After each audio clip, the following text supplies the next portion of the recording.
ओम शांति।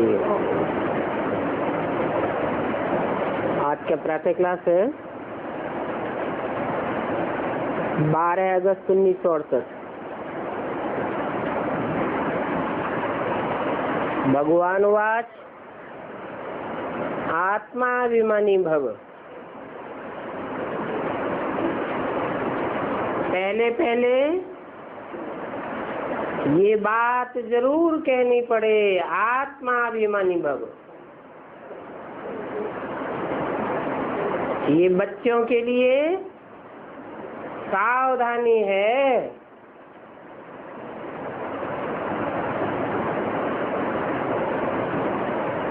कि जब बाबा के सामने क्लास में बैठे हों तो आत्माभिमानी होकर के बैठे। बाप समझाते हैं, हम बच्चे बच्चे कहता हूँ तो मैं तो आत्माओं को ही देखता हूँ, क्योंकि मुझे तो कभी देहभान आता ही नहीं। परंतु बच्चे तो 63 जन्म के अभ्यासी हैं, घड़ी घड़ी देहभान आ जाता है। इसलिए सावधानी देनी पड़ती है। किस बात की?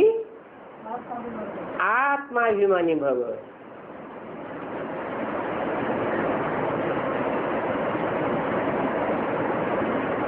ये शरीर तो पुरानी जूती है।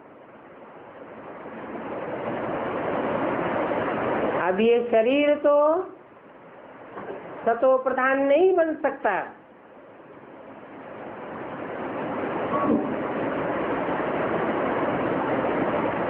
सतो प्रधान शरीर तो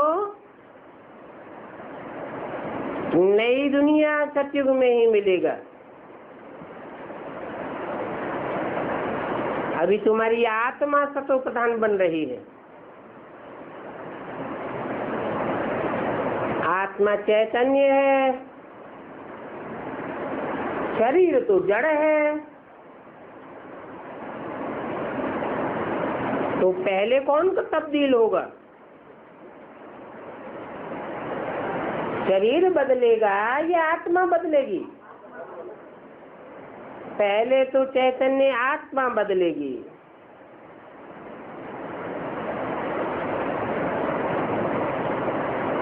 शरीर नहीं सतो प्रधान बन रहा है। ये शरीर तो और ही दिन प्रतिदिन सड़ते जाएंगे और तुम्हारी आत्मा पावरफुल होती जाएगी। क्योंकि शरीर तो वो ही पुराना है और ये शरीर भ्रष्टाचार से बना हुआ है।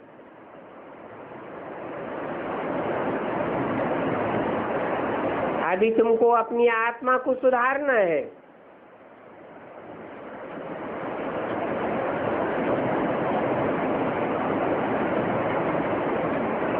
शरीर नहीं पहले सुधर जाएगा, आत्मा को पवित्र बनाना है। सतयुग में तो तुमको शरीर भी पवित्र मिलेगा, गोरा मिलेगा। बाप को याद करना पड़ता है आत्मा को शुद्ध करने के लिए।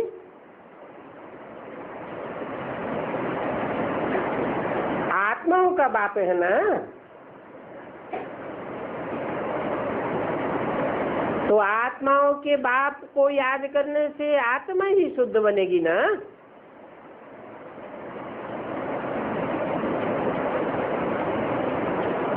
बाप भी आत्मा को देखते हैं,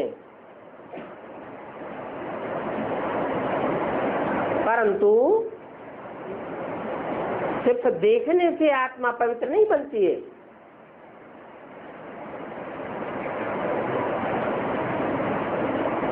कि देख लिया तो आत्मा पवित्र बन गई, या जितनी बार देख लिया उतनी जास्ती आत्मा पवित्र बन जाएगी? नहीं, जितना बाप को याद करेंगे उतनी आत्मा पवित्र बनेगी। कोई एक बार भी देख ले, परंतु अटैचमेंट पूर्वक अगर देखे तो ज्यादा याद रहेगी। और कोई 20 बार देख ले परंतु अटैचमेंट नहीं होगा तो याद नहीं ठहरेगी।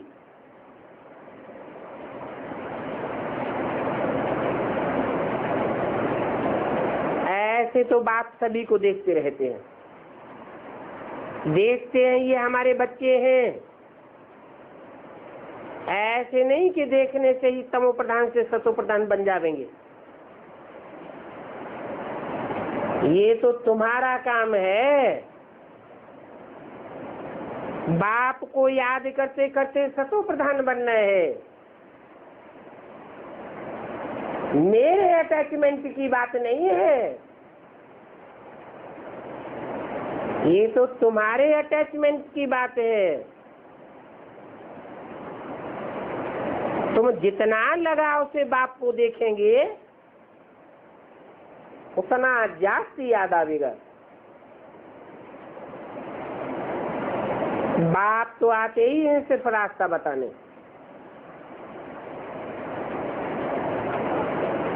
ये शरीर तो अंत तक पुराना रहेगा।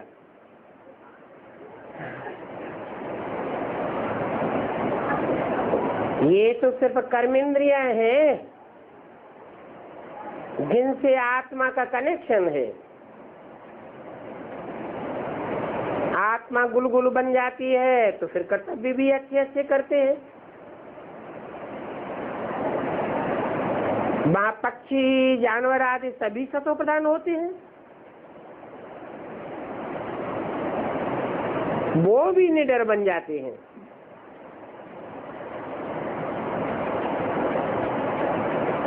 यहाँ तो देखो बुलबुल अथवा चिड़िया मनुष्य को देख करके ही भागती हैं।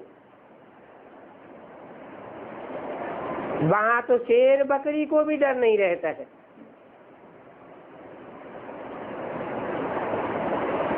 तो ऐसे ऐसे अच्छे पक्षी तुम्हारे आगे घूमते फिरते रहेंगे और वो भी कायदे से घूमेंगे। ऐसे नहीं कि तुम्हारे घर के अंदर घुसा देंगे।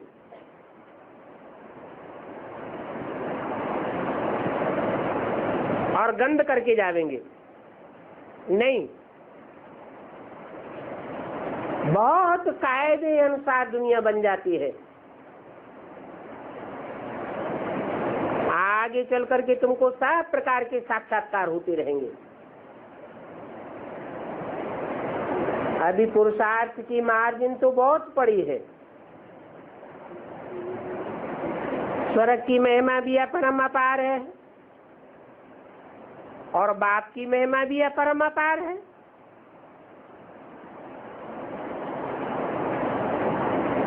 बाप की प्रॉपर्टी की भी महिमा अपरम अपार है। तो बच्चों को कितना नशा करना चाहिए कि बाप हमको याद करते हैं। बाप कहते हैं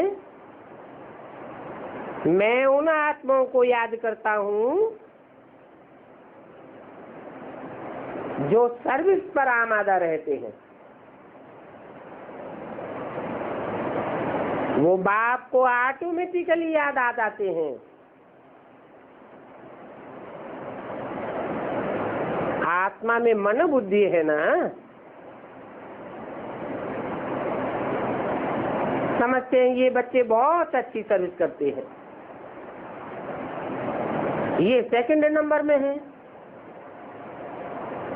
ये बातें तो कोई भी समझ सकते हैं। ये तो खुद भी समझ सकते हैं हम कहाँ तक सर्विस करते हैं।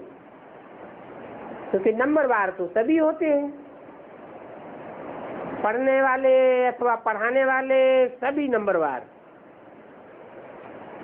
कोई तो म्यूजियम बनाते हैं, प्रेसिडेंट गवर्नमेंट आदि के पास जाते हैं, जरूर अच्छी रीति समझा सकते होंगे।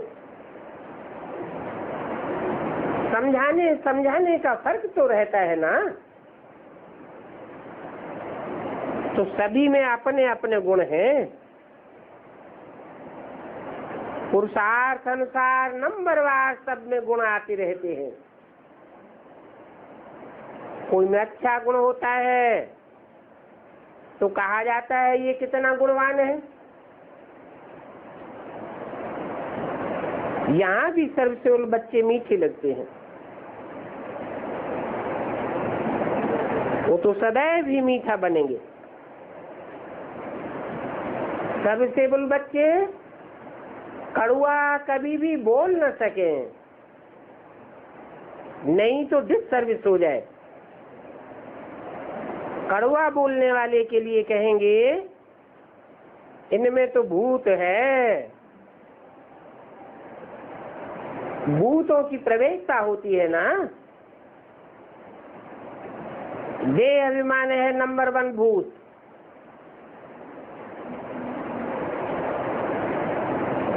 फिर उसमें और भी भूत हैं जो मनुष्यों में प्रवेश करके दुख देते हैं। तो तुम बच्चों को तो सर्विस करनी है, भूतों को प्रवेश नहीं होने देना है। कैसे कैसे मनुष्य आते हैं, उनकी सेवा करनी है। बिल्कुल अहंकारी बंदर, बंदरों में अहंकार बहुत होता है। समझते हम तो बहुत चालाक हैं, छलांगे कितनी मारते रहते हैं। ऐसे बंदरों को पकड़ना भी बड़ा मुश्किल होता है, परंतु उनको चने मुट्ठी दिखाओ तो झटा जाएंगे, फिर पकड़ जाते हैं। तो देखो ये लोभ ने पकड़वाया ना, तो कहेंगे इनमें समझ नहीं है। बेसमझ हो चने मुट्ठी पर फंस जाते हैं। मनुष्य भी ऐसे ऐसे हैं, बुंगरे मिट्टी पिछाड़े फंसते रहते हैं। बदचलन भी बहुत चलते हैं। बाप कहते हैं इन विचारों का दोष नहीं है, तुमको भी मेहनत ऐसी करनी है जैसे कल पहले मेहनत की थी।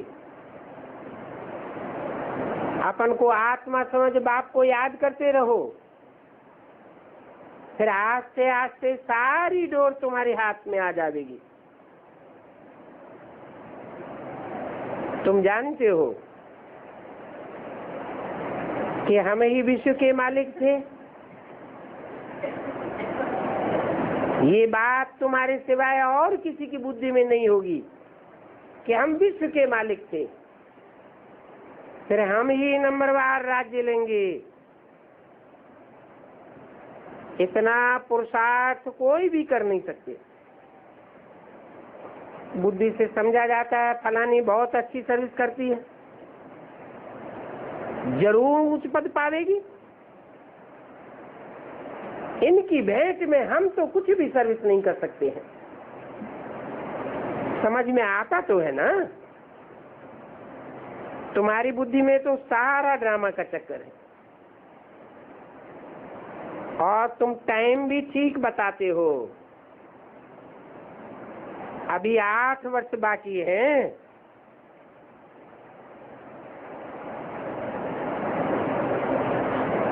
कम भी हो सकते हैं।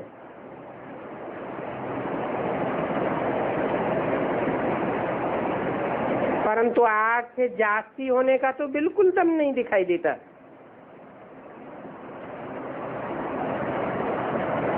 कौन से सन की वाणी है? 68 के बाद 8 और जोड़ दिए, कितना आया?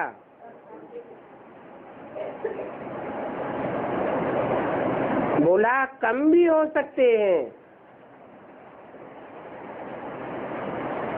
जास्ती होने का बिल्कुल दम नहीं दिखाई देता।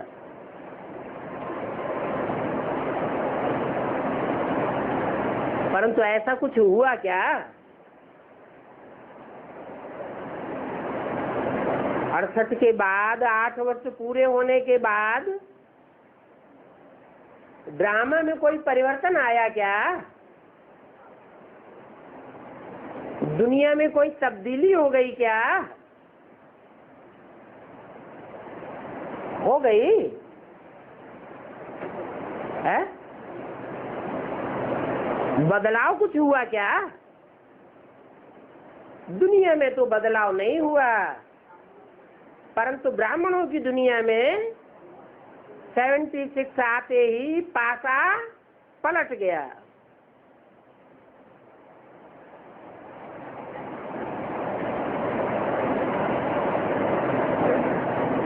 ब्राह्मणों की दुनिया में 2 वर्ग स्पष्ट दिखाई देने लगे।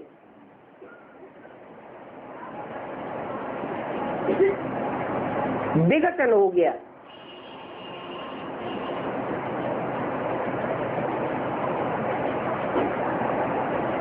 दुनिया में भी देखा जाता है, वो लोग किसी को देते हैं तो आपस में 2 टुकड़े कर देते हैं ताकि लड़ते रहें।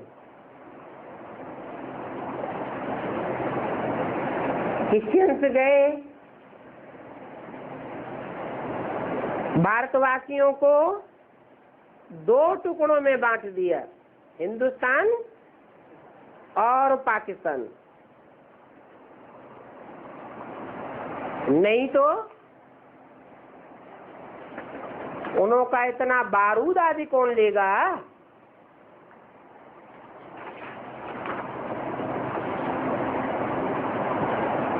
तो ये भी उन्हों का व्यापार है।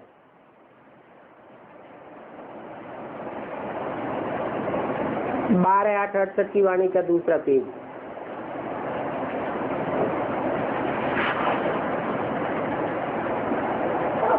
यहाँ भी ब्राह्मणों की दुनिया में ऐसे होता है।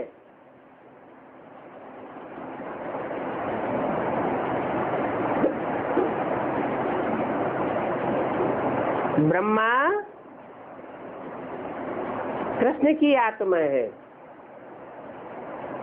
कृष्ण और क्राइस्ट की राशि मिलाई जाती है।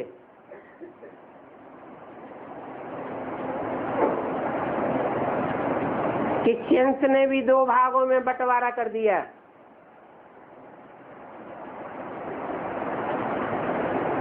और कृष्ण की आत्मा जब जाती है तो ज्ञान का 2 भागों में बंटवारा हो जाता है, एक एडवांस ज्ञान और दूसरा बेसिक ज्ञान। तो कहेंगे ये भी उन्हों का व्यापार है। ड्रामा अनुसार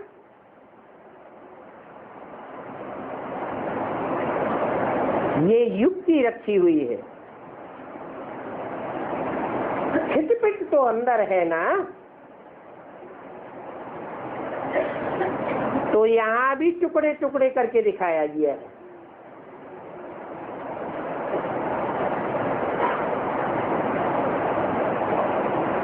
वो कहता है ये टुकड़ा हमको मिले, और यह कहते हैं ये टुकड़ा हमको मिले।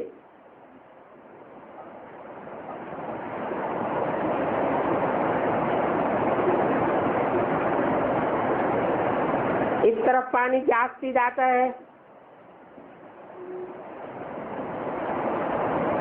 तो खेती बहुत होती है, तो पानी का भी बंटवारा कर देते हैं।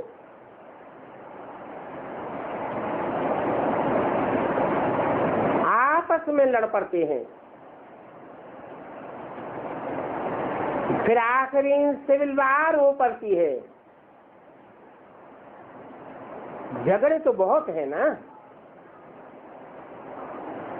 तुम जो बाप के बच्चे बने हो तो तुम भी गाली खाते हो। बाबा ने समझाया था कलंक इधर बनने वाले हैं। जैसे बाप गाली खाते हैं वैसे तुम बच्चे भी वाली गालियां खाते हो, कलंक लगते हैं। अभी तुम भी कलंक इधर बनने वाले हो। ऐसे नहीं कि सिर्फ बाप को ही कलंक लगते हैं। अखबारों में, टीवी में, रेडियो में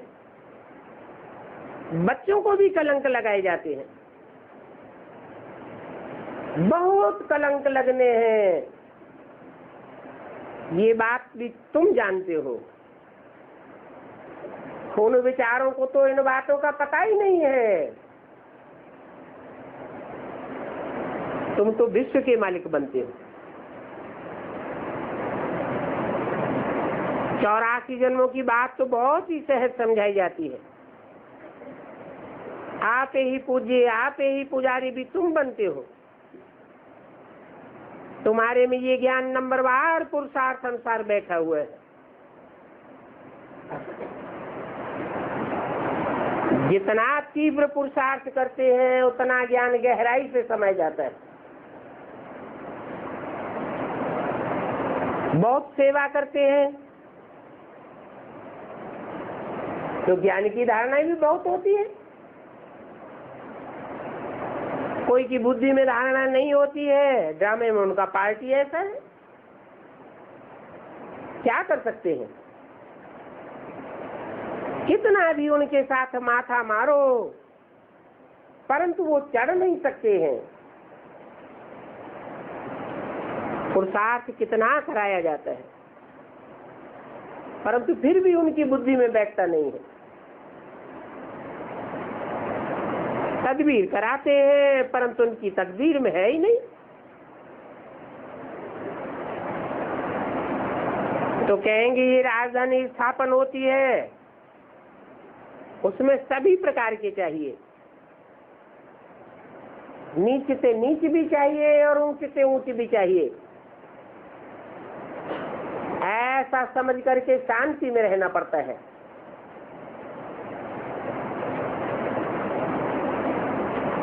तो इसमें कोई भी प्रकार की खिटपिट की बात नहीं है। सबको प्यार से समझाना पड़ता है। समझाते हैं कि ऐसे ना करो, ये अशांति फैलाने वाली बात है। ऐसे करेंगे तो और ही पद कम हो जाएगा। तो शांति से समझाना होता है।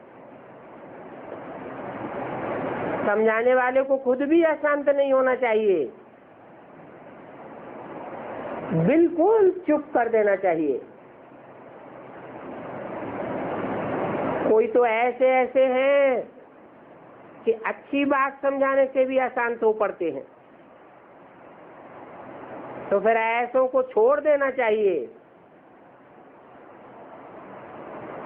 खुद भी अगर ऐसा होगा तो एक दो को तंग करेंगे और ये पिछाड़ी तक होता रहेगा। माया भी दिन प्रतिदिन कड़ी होती जाती है। महारथियों से माया भी महारथी होकर के लड़ती है। माया के कितने कड़े तूफान आते हैं। फिर प्रैक्टिस हो जाती है बाप की याद की। एकदम जैसे अडोल अचल हो जाते हैं। पक्का समझ लेते हैं कि माया तो हैरान करेगी ही, तो डरना नहीं चाहिए। कलंक इधर बनने वालों पर कलंक भी लगेंगे। इसमें कोई भी प्रकार की नाराजगी नहीं आनी चाहिए।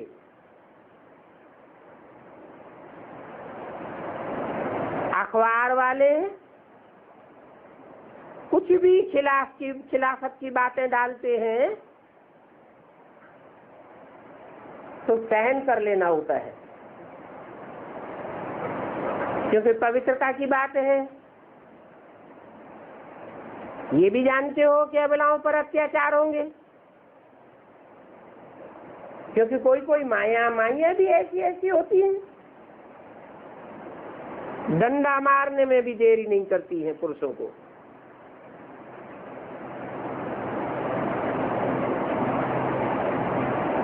कहेंगी ये करते हो क्या, तुम क्या सीख करके आए हो, ये चरियाई तुमने कहां से सीख ली। अरे सारी दुनिया कैसे चलती है, ऐसे तुम भी चलो, तुम क्यों टेढ़े मन पड़े हो। बाप कहते हैं ये सूपनखाओं पूतनाओं के नाम पड़े हुए हैं ना, अकासुर बकासुर नाम भी है। स्त्रियों के नाम पूतना सूपनखा हैं। तो तुम बच्चे अभी समझते हो बेहद का बाप हमको मिला है। पहले पहले महिमा बाप की सुनानी है। बेहद का बाप कहते हैं कि तुम आत्मा हो। बाप आत्माओं को ही बैठ करके पढ़ाते हैं।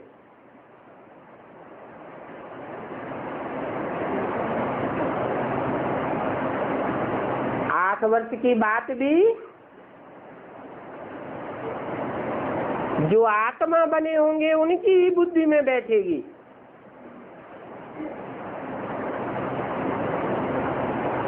औरों की बुद्धि में नहीं बैठेगी। इसलिए बाप ने बोला है आत्मा रूपी सुई की सारी कट उतरने पर अंत में तुम डायरेक्ट बाप से सीखोगे। तो जो आत्मिक स्टेज धारण करने वाले बने उनकी बुद्धि में बात बैठ गई। ये नॉलेज सिवाय एक बाप के और कोई भी नहीं है, पहले तुम्हारे में भी नहीं थी। बाप ही सच के आज मध्यंत का ज्ञान दे सकते हैं। रचयिता और रचना के आज मध्यंत का ज्ञान, इसको कहते हैं पढ़ाई, जिससे तुम सुदर्शन चक्रधारी बन फिर चक्रवर्ती राजा बनते हो। ये अलंकार भी तुम्हारे हैं, परंतु ब्राह्मणों को अलंकार दे नहीं सकते, क्योंकि ब्राह्मण ऊपर नीचे होते रहते हैं। इसलिए विष्णु को अलंकार दे दिए हैं। तुम ब्राह्मण तो अभी पुरुषार्थी हो, इसलिए स्थायी विष्णु को दिया है। ये बातें ईश्वर बाप के सिवाय कोई नहीं बता सकते।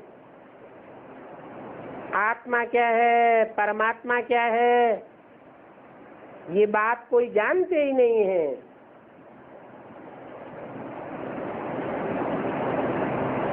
बाप ही आकर के बताते हैं। आत्मा के लिए इतना कहेंगे कि वो प्रकृति के बीच में रहती है। गीता में भी लिख दिया है भ्रवोर मध्य प्राणम आवेश सम्यक। ये भी जानते हैं कि बिंदी है, अणुअंशम अनुरूप है, ज्यादा कुछ भी नहीं समझा सकेंगे कि आत्मा कहाँ से आती है, कैसे पार्ट बजाती है, कैसे इस शरीर से निकलती है, कहाँ जाती है, पता थोड़ा ही पड़ता है। कब कहते हैं आंखों से निकल गई, ये तो आत्मा का अंत तो कोई पा ही नहीं सकता है। अभी तुम तो जानते हो कि आत्मा कैसे शरीर छोड़ती है। याद में बैठे बैठे देह त्याग कर देगी। तुम बच्चों को बाप के पास तो बहुत खुशी से जाना है। ये पुराना शरीर खुशी से छोड़ना है। जैसे सर्प का भी मिसाल दिया जाता है, उन जानवरों में भी अकल है, वो मनुष्यों में अकल नहीं है। बाप तो प्रैक्टिकल तुमको वो अकल देते हैं। वो सन्यासी लोग तो सिर्फ दृष्टांत देते हैं। बाप तो कहते हैं तुमको ऐसा प्रैक्टिकल में बनना है। जैसे भ्रमणी कीड़े को ट्रांसफर करती है, तुमको भी मनुष्य रूपी कीड़ों से ब्राह्मण देवता बनाना है। ज्ञान की भूं भूं करते रहो। बाकी सिर्फ ऐसे नहीं कि दृष्टांत देना है, नहीं, प्रैक्टिकल में करके दिखाना है। वो सन्यासी तो सिर्फ दृष्टांत देते हैं, परंतु उन दृष्टांतों पर चलते भी नहीं है और किसी को सिखाए भी नहीं सकते। वो तो उल्टी बातें कहते हैं, कह देते हैं ब्रह्म में लीन होना है। अब ब्रह्म में लीन हो जाएंगे तो फिर बाकी क्या रहा? याद भी ब्रह्म को करते हैं। अभी तुम बच्चों को तो ब्रह्मलोक में वापस जाना है। बाप से वर्षा पाए रहे हो तो अंदर में कितनी खुशी होनी चाहिए। वो सन्यासी तो वर्षे को जानते ही नहीं है। हाँ, शांति सभी को मिलती है। वो भी मनुष्य मात्र है, सभी शांति धाम में चले जाएंगे। सिवाय बाप के और कोई भी सर्व की सदगति नहीं कर सकता। ये बात भी समझानी होती है कि सदगुरु एक ही बाप है और बाकी तो गुरु है। तो साबित हो जाता है कि सब गुरु झूठे हैं, एक सदगुरु ही सच्चा है। तुम समझा सकते हो कि गुरुओं का है निवृत्ति मार्ग, बता सकते हो तुम तो ब्रह्म में लीन होने का पुरुषार्थ करते हो, और बाप तो आकर के हमको प्रवृत्ति मार्ग बनाते हैं। 12-68 की वाणी का तीसरा पेज। उनको तुम कह सकते हो कि तुम सतयुग में नहीं आ सकते हो, क्योंकि सतयुग में तो होता है पवित्र प्रवृत्ति मार्ग देवताओं का। उनको तुम ये भी कह सकते हो कि ये ज्ञान तुम किसी को नहीं समझा सकेंगे। ये बहुत गुह्य बातें हैं। पहले पहले तो किसको अलफ बे ही पढ़ाना होता है। बोलो, तुमको 2 बाप हैं, हद का बाप और बेहद का बाप।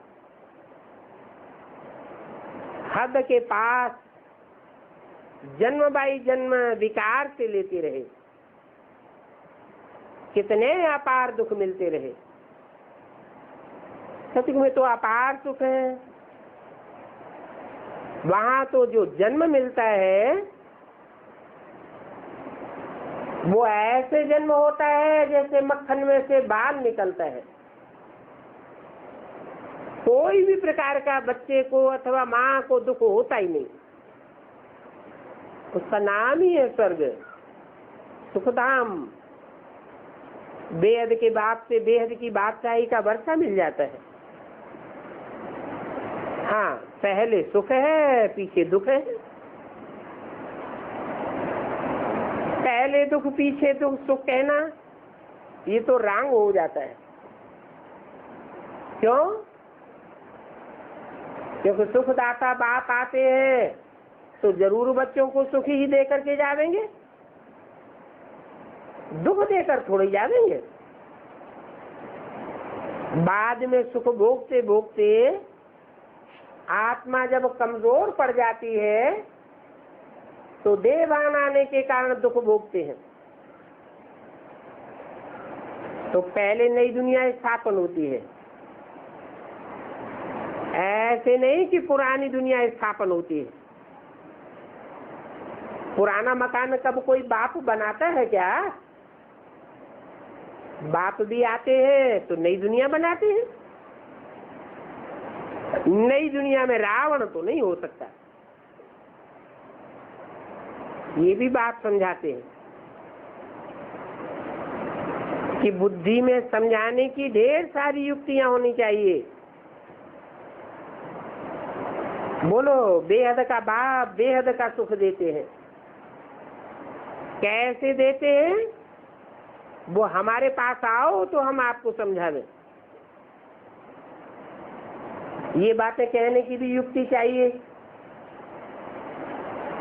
दुखधाम के दुखों का भी तुम साक्षात्कार कराओ। इस दुखधाम की दुनिया में कितने दुख हैं? अपरम अपार दुख है, का नाम ही है दुखधाम। इस दुनिया को सुखधाम तो कोई भी नहीं कह सकता, क्योंकि सुखधाम में तो श्री कृष्ण रहते हैं। कृष्ण के मंदिर को भी सुखधाम कहते हैं। कृष्ण तो था ही सुखधाम का मालिक। जिस कृष्ण की अभी मंदिरों में पूजा होती है, अभी ये बाबा लक्ष्मी नारायण के मंदिर में जावेंगे तो कहेंगे ओहो हम तो ये बनते हैं। जब हम ये बनते हैं तो हम इनकी पूजा थोड़ी ही करेंगे। हम नंबर 1 बनते हैं तो फिर सेकंड थर्ड की पूजा क्यों करें? हम तो सूर्यवंशी नंबर 1 बनते हैं। मनुष्यों को थोड़ा ही पता है, वो तो सभी को भगवान ही कहते रहते हैं।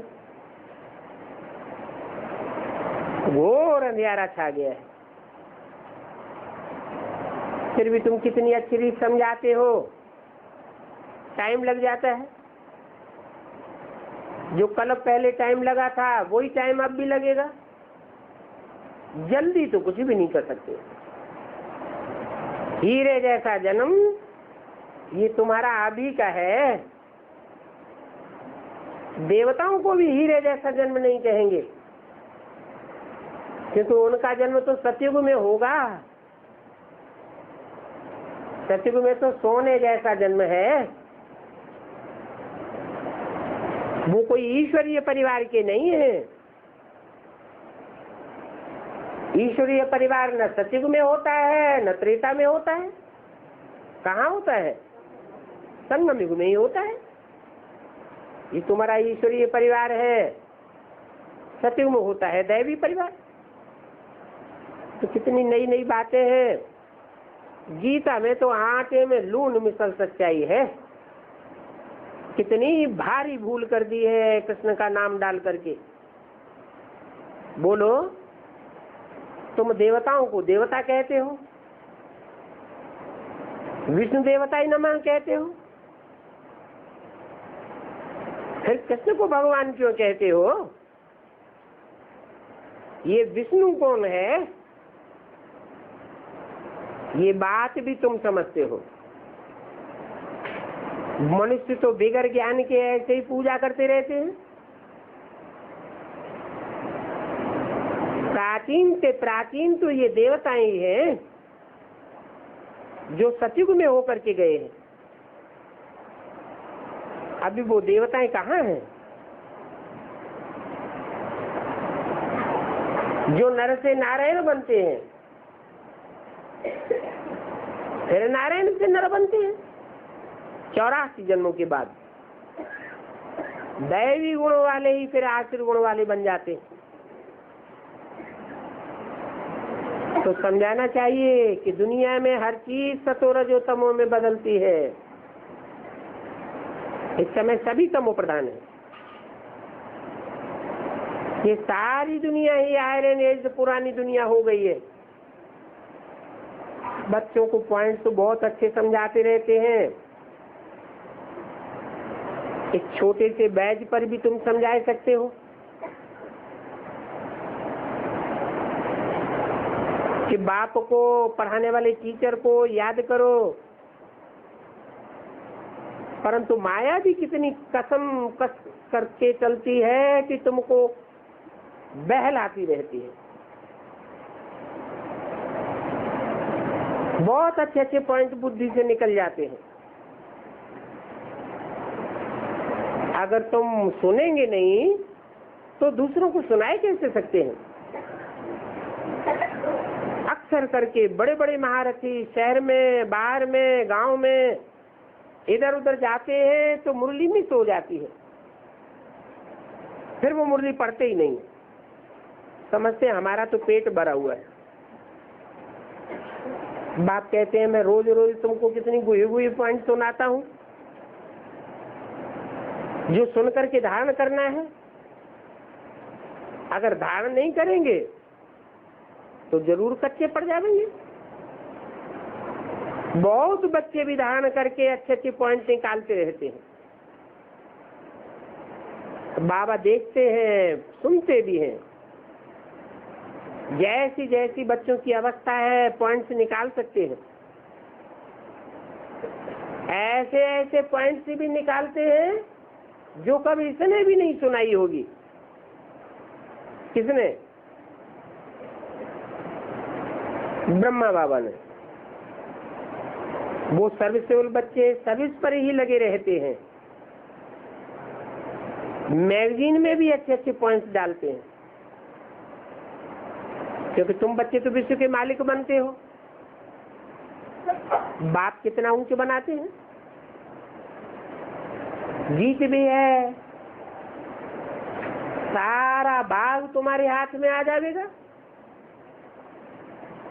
तुमसे कोई भी छीन नहीं सकेंगे।